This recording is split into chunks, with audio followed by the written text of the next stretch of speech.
With the Christmas break still here, good time to check in on the prospects. So we're going to be looking at the 2023 and 2022 and kind of the remainder of the Sharks draft class. Anybody non-Barracuda. So all that and more on today's episode. You're Locked On Sharks, your daily podcast on the San Jose Sharks. Part of the Locked On Podcast Network, your team every day.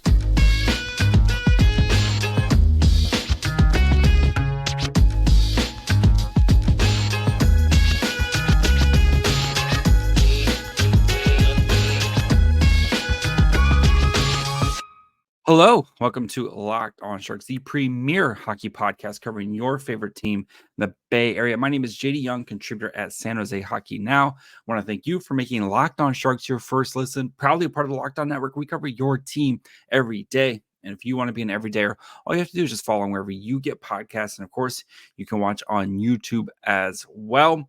And today we're going to kind of look at where all the prospects are at. We did a check-in kind of earlier in the season. I think it was kind of beginning in November. Now that we're getting closer to that kind of halfway point, the Christmas break here, a lot of guys are kind of on their breaks, or maybe they're playing in World Juniors, all that fun stuff. Wanted to kind of take a nice little just reminder, see where guys are, how they're kind of progressing. I know we've done a lot of the prospect reef where we've checked in on some guys like deep dive. This one's going to be more kind of a cursory, just look at where these guys are at and kind of some of their stats and numbers and how they're kind of trending this season. So before we do get into all that, do want to let you know that today's episode is brought to you guys by GameTime. Download the GameTime app, create an account, and use code LOCKEDONNHL for $20 off your first purchase. And I do know the Sharks head down south to play the LA Kings. You can catch every hit, every shot, every goal of the Sharks' hometown broadcast with the SiriusXM on the SXM app. Search Sharks. So we're going to be, like I said, we're going to be digging into basically guys who aren't in San Jose / Wichita, kind of playing pro hockey, right? We're going to be kind of, or North American pro hockey, I guess. So we're going to be looking at kind of the prospects, right? Guys who are going to be, in that 2023 draft class. So your Will Smiths, your Musties, Kasper Halttunens, and then the 2022 draft class is kind of the main focus. And then we'll kind of look at everyone else as well. You know, some of the guys who are still in college, all that fun stuff. So, of course, if you're watching on YouTube, plenty of fun slides. If not, just going to read the stats to you anyway if you're listening. So make sure, wherever you listen, wherever you get your Locked On Sharks, I don't really care, as long as you're continuing to do so. So let's dig into it. And starting with one, Will Smith, we've talked about a bunch on this podcast, but he is right now at Boston College. They were very smart with, I think they have 7 players playing in World Juniors. So they're on their break, and I don't think they really kind of start up again until close to the end of January. But Will Smith, 17 games, 8 goals, 15 assists, 43 shots on goal, is having a phenomenal freshman season for Boston College. And I think we really start to kind of see his game come into form. And I think there's going to be plenty of discussion here on this podcast as we get close to the season. I'm sure plenty of discussion among Sharks fans about if Will Smith's going to sign his ELC as soon as this season is done. I think right now, I think the way it's trending, I would not be surprised if he does sign his ELC. But again, we're still a lot of hockey to be played. And there, I'm sure we'll do a discussion here at some point on the pros and cons of Will Smith signing his ELC and kind of getting, onto it. So, but yeah, I think though his game is growing. You can see his passing ability, right? If you watch any Will Smith tape, it is his passing is just absolutely elite, and he can score. Still needs to work on things kind of in his own defensive end. I think he still needs to be a little bit more engage. I don't want to say engaged, but a little bit more. It feels like sometimes he kind of floats around a little bit, but I think that might be kind of a little bit that'll just come with playing more games and stuff like that. So, and maybe relies on his line mates a lot, and that's just coming with the chemistry, right? Kind of knows when to attack and when to kind of sit back. So we'll continue to monitor Will Smith. Of course, the other first round pick, Quentin Musty, just having an absolute monster season at the OHL with 20 games played, 15 goals, 23 assists, 38 points in 20 games. He's almost got 2 points a game, which is absolutely insane. Does have a couple of suspensions for slew foot, so that's something he's going to have to work on. But yeah, Musty is, I think he's going to play his 9 games next season and then probably do another season in the OHL. And then we can, then have a discussion about what to do with him. So especially that weird rule, right, where you have to be at least 20 to play in the NHL or 20 to play in the AHL. So he has to either be in the next year in the OHL or the CHL, and it's tough. So I think he's got another year in the CHL, but I do expect him to play at least his 9 NHL games this year. Just keep doing what you're doing, Musty. You're an absolute monster. He's just crushing it right now. So excited to watch him start playing again. I think they start here soon. So Kasper Halttunen. So he's also playing in the World Juniors, 28 games, 20 goals, 11 assists, 104 shots on goal. And yeah, with Halttunen, you see the shot, right? And the London Knights have done a great job of utilizing him on his shot. He is kind of the key man on the power play. Would like to kind of see him continue to grow his game, but I think we're going to see a lot of that in World Juniors where, maybe he's not kind of pigeonholed as much in as a power play specialist. So I'm excited to see how his game progresses. And, maybe I think year 2, I think maybe right now, right, it's getting used to the system in London, kind of doing what you're asked, and then see how his game picks up as the season goes on and then going into next season. So, but yeah, that shot is NHL caliber right now. So he is, having himself a very fine season with the London Knights. Brandon Svoboda, he's played 16 games with Youngstown in the USHL, 2 goals, 3 assists, 28 shots on goal. I know the production isn't really where he wants to be. And talking to our good friend Billy Sullivan, I think with Svoboda, Svoboda is frustrated maybe with his production, but I think for him, he needs to kind of figure out what type of player he is going to be. And I think next year when he goes to college, he's playing at Boston University. I think we'll see more growth out of him next year. So I know some Sharks fans are like, we've looked at, our 3rd round pick, et cetera, et cetera. Just patience, right? Not everyone's growth is the same. So I'm, hold out some patience for Svoboda. So Luca Cagnoni, destroying it in the WHL. His production pace has definitely fallen off from the beginning of the season, but I'm not worried about it. He was producing at like unsustainable levels, like 4 or 5 points a game. He's still such an important piece of Portland and what they're doing. So yeah, if his production's dropped a little bit right now, that's fine. The process is there and the way he's playing. Everything he's doing, you love to see. It sucks he didn't get a chance to go play for Team Canada this year. Maybe he might get a chance next year. So, but in his 30 games this year, he has 5 goals, 34 assists, 121 shots on goal. Just absolutely just kill. And when you watch him, you tell he is one of the engines on that team. So, Luca Cagnoni just having himself a very, very nice season, proving all the doubters and haters wrong. So. Axel Landin, 24 games in the SHL. So this is a big step for him, right? Doesn't have the production, 0 goals, 0 assists, 16 shots on goal, but he is a 18-year-old playing in the SHL, the men's league. That is, remember, as a 5th round pick, signed a contract extension. So he's going to be over there for a while. Like, don't expect him to come over to San Jose here anytime soon. Because he's just signed a contract extension in the SHL. That's fine. Let him go over there. I mean, the Sharks have plenty of time. I don't think they have to sign him until like 2027. Let me double check that. 2027. So they have plenty of time to let him that sounds like a fake year, but it's really not that far away. Plenty of time to let him stay over there and kind of continue to develop. But he's playing about 10 minutes a night over there in the SHL, which is good, right? As they kind of continue to develop and let him grow. You've seen some hits from him. The guy can absolutely crush people. So I think you're looking at a defensive defenseman who's, let him cook, let him simmer over there. So Before we continue with the 2023 draft class, and we'll get into the 2021 draft class, I just need to take a quick break here and talk to you about our good friends over at GameTime. If you maybe need to find a late Christmas present, we've all been there having to, buy late presents. GameTime has got you covered because they have killer last minute deals, all in prices, views from your seats, and their best price guarantee. GameTime takes the guesswork out of buying tickets. The thing I love about GameTime is you can see what the view of your seats will be like.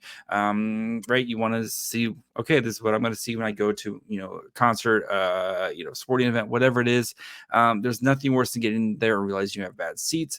Actually, the only thing worse is when you go to check out and you get slammed with a bunch of fees. Game Time doesn't do that. They have their all-in prices, show you the total upfront, so you know exactly what you're paying without hidden fees. You can buy tickets in 2 seconds with 2 taps.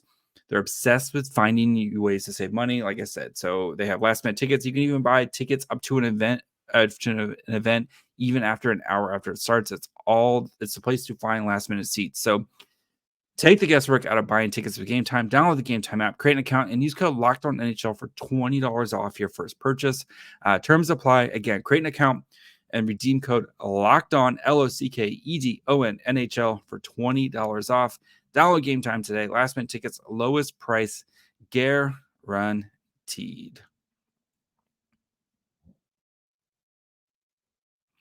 All right, so let's continue with the 2023 Sharks draft class and seeing how these guys are progressing right now as I'm trying to do things on YouTube. All right. Eric Polkip, I think, has been a big riser for the Sharks. The defenseman, overager defenseman. He's made the USA World Juniors team, has been playing, over there. I think he was a 7th defenseman in their first game today on Tuesday. But I mean, kind of going from like a no-name guy to like a potential fringe guy to like, making the camp. You're seeing the progress there. 16 games this year, he has 4 goals, 5 assists, 67 shots on goal. And I think he has a chance to be a really nice two-way defenseman, right? Big, he's not the tallest guy. He's, 5'11", but he's big and stocky and, holds his weight well. Plus he has the offense. So you're hoping that you get a nice two-way package here. So, has to be pretty excited about a potential 5th round pick here who has a chance to be an NHL player because of his ability to play defense and his ability to create offense as well. Again, he's going to be at Bemidji State for the next couple of years, kind of continue to develop. But, it looks like, again, these like 5th, 6th, 7th round, you're just taking shots. And the Sharks looks like they might have found something here with Polkamp. So, and again, like that Team USA is littered with 1st round picks. And he was a overage 5th round pick who, is playing on that team right now. So that's good to see.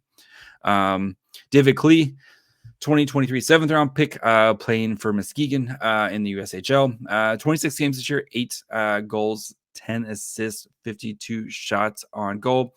Again, as these USHL guys, right, you want to kind of continue your production. I haven't got a good chance to watch him, unfortunately. And then I know next year he is going to be, I'm pulling up his college. So he's going to be going to college at University of North Dakota. And University of North Dakota pumps out NHL type of players. I mean, they used to be the North Dak Sens for, nicknamed the North Dak Sens for a little bit. So, David Klee continue to kind of do what you do over in there. So, and Igor Ramachevsky, he's playing in the KHL. If you remember his drafting profile, never seen a guy who likes to cheat for goals for them. So he's playing over in the KHL, 24 games, does have a goal, 4 assists with 12 shots on goal.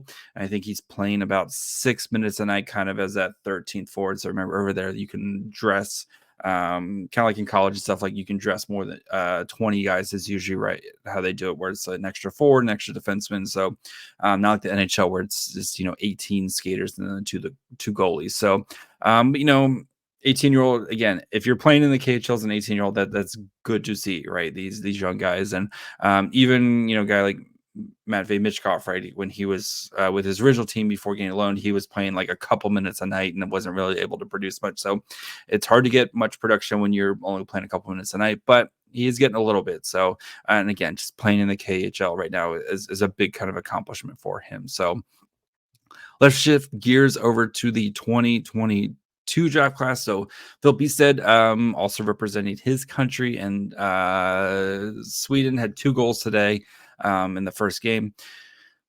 In the SHL for Linköping, he's got in 26 games, he does have 4 goals, 5 assists with 39 shots on goal. And, I think it feels like a little bit of a setback year for Bystedt, who's kind of still playing on that third line.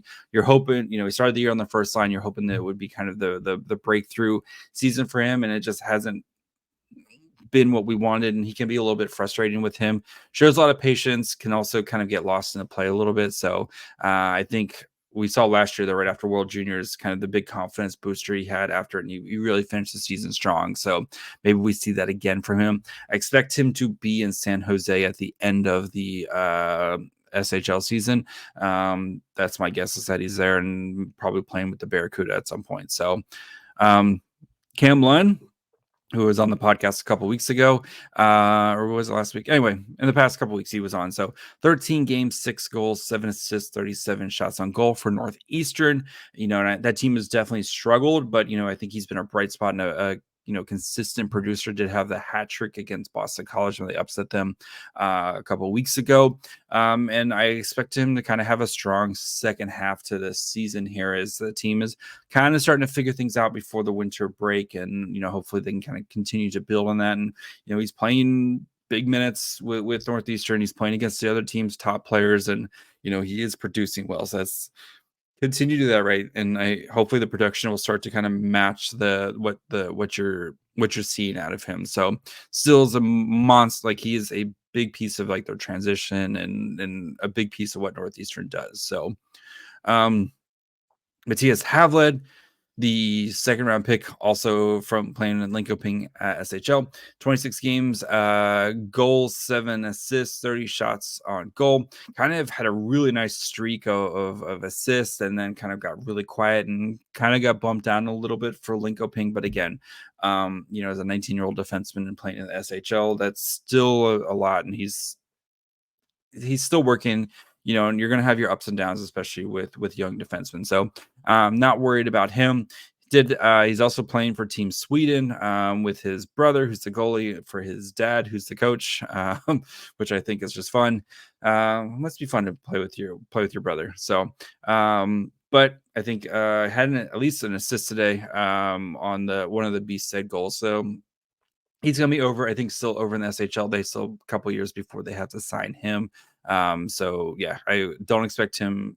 Maybe after the season's over, he might come over and play, get a taste of North American hockey, but I still think he's got probably a couple years over in the SHL. So Michael Fisher, the third round defenseman playing with Northeastern, 14 games, 1 goal, 1 assist, 18 shots on goal. Watching him, you can really see, because he's a very raw prospect, right? If you go back to his draft profile, playing in high school, he was basically just kind of like going coast to coast on a piece of toast every time, and was scoring goals and being awesome at it. And so I think right now he's learning the kind of the finer points of playing defense, and you can see he's a big physical defenseman, and he hasn't been asked to do a lot offensively. You've seen pieces of it, and I think as he kind of continues to grow and get more comfortable just playing NCAA hockey, I think he'll start to get a little bit more on his plate. But I like what I see from him defensively, and I think for a project pick, right, you very toolsy guy, project pick, you're starting to see, okay, the defense is starting to come together now. If he can start again marrying that defense and the offense, and you look at a guy like Shakir Mukhamadullin, where the production wasn't really there to start this season because he's working on defensively. Now you're starting to see, okay, the defensive game's there, and we know the offense is starting to kind of come together. So marrying those things, I think Michael Fisher has a chance to be a really good player still. So Mason Beaupitt, I forgot to update his thing. My bad. So Mason Beaupitt, though, he has been playing in the BCHL and has really kind of turned his season around. As I pull these up. Again, it's a little bit tough because he's playing the BCHL, which is definitely a lesser of a league. So this is kind of a lot of guys who played in the BCHL and before going to college, like Eli Barnett, right? It's kind of that like you're getting ready to jump to a different league, almost like the Canadian version of like the USHL, I guess, kind of the best way to put it. So he's kind of playing in a bit of a lesser league. 12 games does have a 311 goals against and a 902 save percentage. While the team is struggling, he's got with a 282 record. The Sharks have until June 1st to sign him, and I don't know. I don't see it, especially with kind of his path. No idea where he's going to play next year. I mean, he's probably, an ECHL type of goalie, but, for the next couple seasons, but we'll see.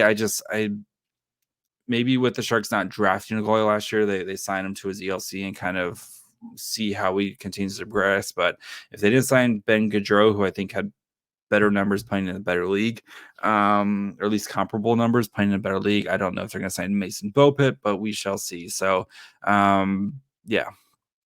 And then we'll do Jake Furlong here really quick. And then actually, let's take a break. And then we'll do Jake Furlong and finish up the 2022 draft class and kind of finish up with some of the other guys here in just 1 second.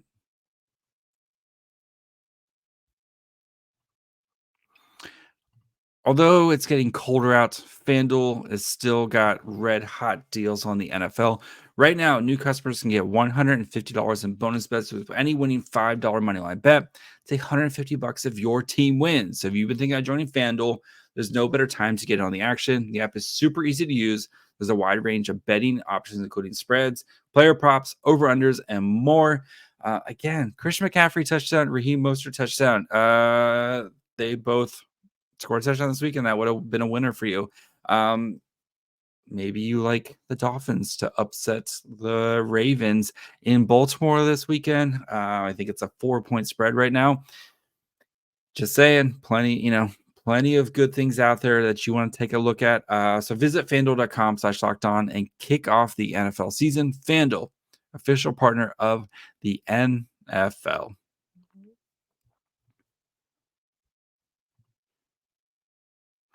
All right, so let's finish up with our dude Jake Furlong, who is on the friend of the show. It's nice seeing all these guys who've been on the podcast. So Jake Furlong in 29 games, 1 goal, 19 assists, 54 shots on goal. Also representing Team Canada in the World Juniors. Didn't get a chance to watch Team Canada because it was on at some ungodly hour for me this morning, so I didn't get a chance to watch Furlong at all. But Furlong again. The production's going to be there, especially in the queue, but I really like the way his defensive game has grown a lot. Signed his ELC, and I think we saw, Artem Girev, right? And Gannon Laroque, who are both kind of on that Wichita / Barracuda thing right now. I wouldn't be surprised if Furlong's kind of on the same path where he's playing, maybe splitting his time between San Jose and Wichita next season. So I think he's gonna be ready to make that jump going into next year. So Joey Maldoni, playing for University of Connecticut, does have in 12 games, does have 2 assists with 14 shots on goal. I've watched a couple of his games, and I think he's still getting used to college hockey, but 2 assists, and I think he's playing a little bit lower on the lineup. So again, these 6th-round picks, right? These 5th, 6th, 7th-round picks, dart throws, see how they produce, and he's going to be in college for a while. So Eli Barnett has played 9 games so far with University of Vermont. Does have 2 assists. I think he had 2 assists in the same game. Doesn't have any shots on goal. He's a complete defensive defenseman, and I think, again, he making that transition from BCHL to that NCAA route. Kind of let him simmer. He's going to be there for the next 4 years. So, And then Reese Leach, the local kid, 7th-round pick who's playing with Penn State, having a really nice freshman season. 15 games this year, has 4 goals, 5 assists, 28 shots on goal, and I think he's kind of playing that middle six. Haven't got a chance to watch too much of Penn State, but that's nothing to sneeze at right there. I mean, 9 points in 15 games as a freshman.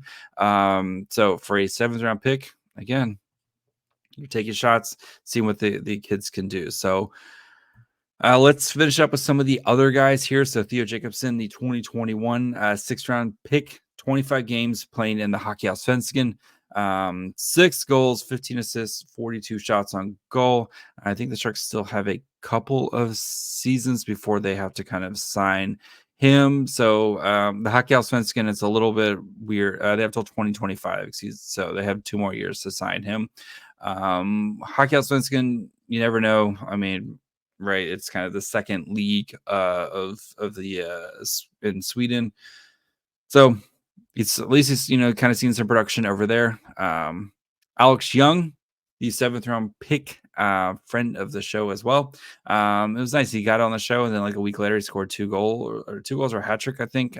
So 19 games, 6 goals, 2 assists, 41 shots on goal.